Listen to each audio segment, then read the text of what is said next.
নমস্কাৰ মই কুলেন কলিতা আজি মই এটা নতুন ক্লাস লবলৈ আইছো আৰু হেতু হৈছে ক্লাস 10 ৰ ম্যাথমেটিক্সৰ মানে গণিতৰ চেপ্টাৰ 3 দুটা চলকত ৰৈখিক সমীকৰণৰ জোৰ তো এই দুটা চলকত ৰৈখিক সমীকৰণৰ জোৰ চেপ্টাৰটোৰ বিষয়ে মই আলোচনা কৰিম আৰু তোমালোকৰ যদি কিবা খোকজা থাকে নহয় তেতিয়া হলে তোমালোকে মোক কমেন্ট কৰি সুধিবা ঠিক আছে মই আৰম্ভ কৰিছো ক্লাসটো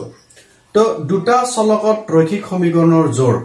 কি বস্তু এটো প্ৰথমতে আমি বুজি লওঁ তাকে ঠিক আছে সো আমি যেতিয়া ৰেখা বুলি কম এইডাল ৰেখা হৈছে নে এইডাল ৰেখা দুটা চলক বুলি কোৱাৰ লগে লগে আমাৰ যেটো মানে স্ট্যান্ডাৰ্ড ফৰ্ম আছে এটো কি আছিল ax + by + c = 0 এনেকুৱা আকৃতিত থকা সকলোবোৰ সমীকৰণক কি হয় লৈখিক বা ৰৈখিক সমীকৰণ বুলি কোৱা হয় অৰ্থাৎ ই এডাল এনেকুৱা ৰেখাৰ সৃষ্টি কৰে ঠিক আছে আৰু ৰেখা মানে কি ৰেখা হৈছে অসংখ্য বিন্দুৰ সমষ্টি এনেকে যে আমি অসংখ্য বিন্দু আঁকি দিও নহয় ই গৈ এটা ৰেখাৰ সৃষ্টি হয় মানে এই ৰেখাৰ লতে হাজাৰ হাজাৰ বিন্দু আছে আৰু এনেকুৱা সমীকৰণ বিলাকৰ পৰা আমি বিন্দু সৃষ্টি কৰিব পাৰো আৰু এই বিন্দু বিলাকৰ জৰিয়তে আমি এনেকুৱা লেখ আঁকিব পাৰো বা ৰেখা আঁকিব পাৰো ঠিক আছে তো ইয়াত আমি কি চাও চলক এইটো চলক কি আছে x ইয়াত চলক কি আছে y অৰ্থাৎ ইয়াতে দুটা চলক আছে আৰু এনেকুৱা যদি দুটা চলক থাকে তেনেহলে আমাৰ দুটা সমীকৰণৰ দৰকাৰ তাক যদি উলাব লাগে এনেকা দুটা সমীকৰণৰ দৰকাৰ কাৰণ দুটা মনত ৰাখিবা তোমালোকে দুটা চলক থাকিলে যদি তাৰ মান উলাব লাগে তেনেহলে দুটা সমীকৰণৰ দৰকাৰ তাক ধৰা মই a1 কৈছো b1 কৈছো c1 কৈছো ইয়াক a2 বুলি কৈছো b2 বুলি কৈছো c2 বুলি কৈছো তো এই দুটা সমীকৰণ ব্যৱহাৰ কৰি আমি কি কৰিব পাৰো এই ৰেখা বিলাকৰ সমাধান সমীকৰণ বিলাকৰ সমাধান কৰিব পাৰো তো সমাধান মানে কি সমাধান মানে হৈছে এই বিন্দু এটা নিৰ্ণয় কৰা এটা নিৰ্দিষ্ট বিন্দু নিৰ্ণয় কৰা যেটো বিন্দু আমাৰ এই দুইটা সমীকৰণে কমন বিন্দু হ'ব আচ্ছা মই এইটো কথা বুজিছো কমন বিন্দু মানে কি তো আমি জানো দুডাল ৰেখা কেইটা বিন্দুত মিলিত হয় এটা বিন্দুত মিলিত হয় না অৰ্থাৎ এইডাল ৰেখাৰ লগত এইটো ৰেখা ইয়াতে মিলিত হৈছে নে ধৰা এইটোৰ নাম AB এডালৰ নাম CD AB আৰু CD ৰেখাডালে এই বিন্দুটোত মিলিত হৈছে তাৰ মানে AB ৰ কাৰণে এটা নিজা সমীকৰণ আছে প্ৰত্যেক ৰেখাৰে একটা সমীকৰণ থাকে মনত ৰাখিবা আমি যে কৈছো ax + by + c = 0 এই হৈছে এনেকুৱা একডাল ৰেখাৰ সমীকৰণ প্ৰত্যেক ৰেখাৰে এনেকুৱা একডাল সমীকৰণ থাকে ঠিক আছে তো এই সমীকৰণটো আৰু এই সমীকৰণটোৰ এই ৰেখাডালৰ এটা নিজা সমীকৰণ আছে তো দুইটা ৰেখাৰে এই যেটো কমন বিন্দু যেটো বিন্দুত মিলিত হৈছে তাকে কোৱা হয় এই ৰেখা দুডালৰ সমাধান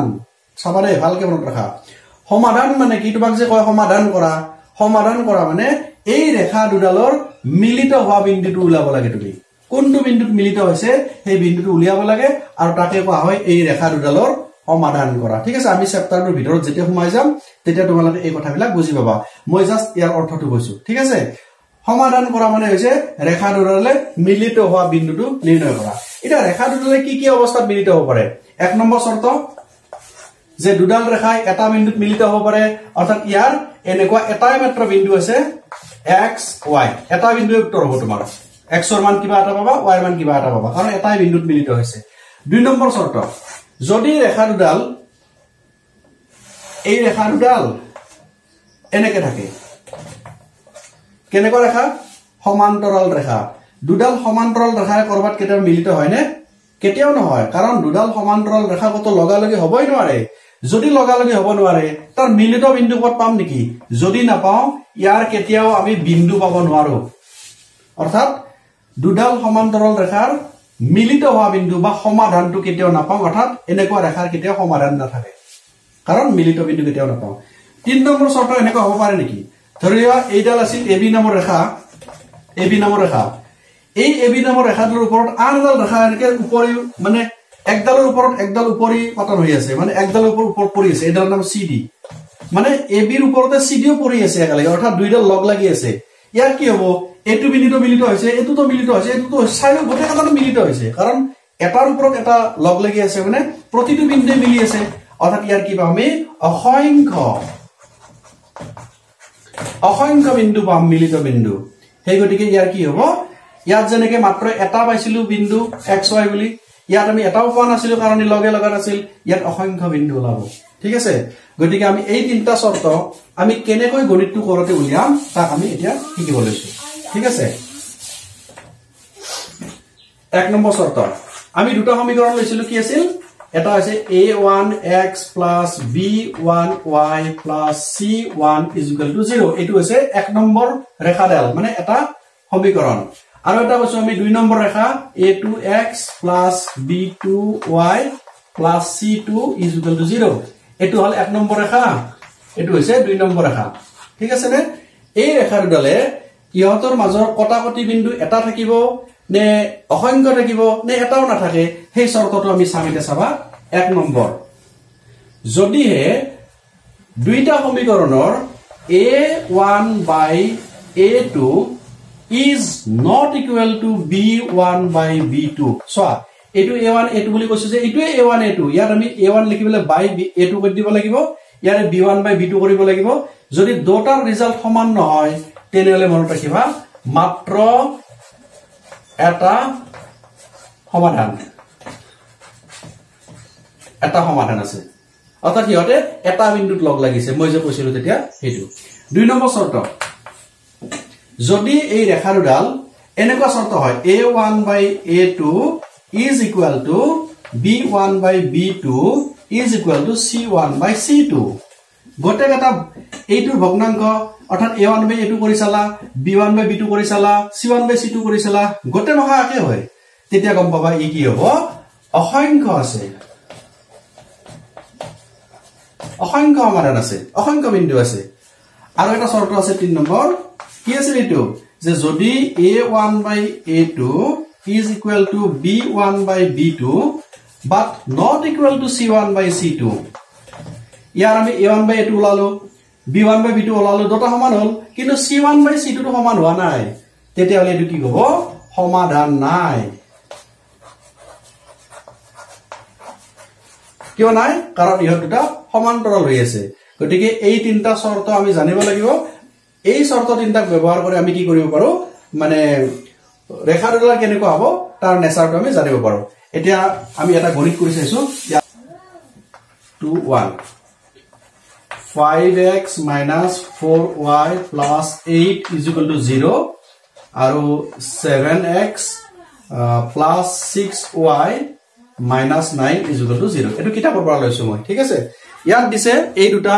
মানে সমীকৰণ 5x minus 4y plus y 8 is equal to 0 7x plus 6y minus 9 is equal to 0 দুটাই স্ট্যান্ডার্ড ফর্মত আছে কিয় ax plus by plus c is equal to 0 ax plus by plus c is equal to 0 ৰেখে আছে এতিয়া আমি চাব লাগে ই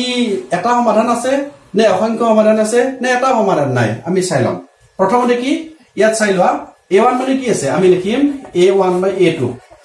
is equal to কি আছে চাচো a1 মানে প্ৰথম সমীকৰণৰ কথা কৈছে a2 মানে দ্বিতীয় সমীকৰণৰ কথা কৈছে a1 মানে আছে 5 আৰু a2 মানে কি আছে by 7 লিখিলো কাটা কাটি কৰিব নোৱাৰে এনেকৈ ৰাখি দিয়া দ্বিতীয়তে তুমি লেখা b1 by b2 b1 মানে কি আছে চোৱা -4 c1 মানে b2 মানে কি আছে +6 কাটা কাটি কৰা 2 ৰে 2 বাৰ যাব 2 ৰে 3 বাৰ যাব ইকুয়াল কি হল -2/3 কি দেখা পালো আমি যে a1 by a2 ৰ যেটো ৰিজাল্ট আছে 5/7 b1 by b2 লগত মিলা নাই এটো আছে -2/3 গতিকে আমি কি কম a1 by a2 is not equal to b1 by b2 আৰু এটো কি শর্ত আছিল যদি a1 by a2 is not equal to b1 by b2 হয় তেনে এটো শর্ত আছিল কি মাত্ৰ এটা সমাধান আছে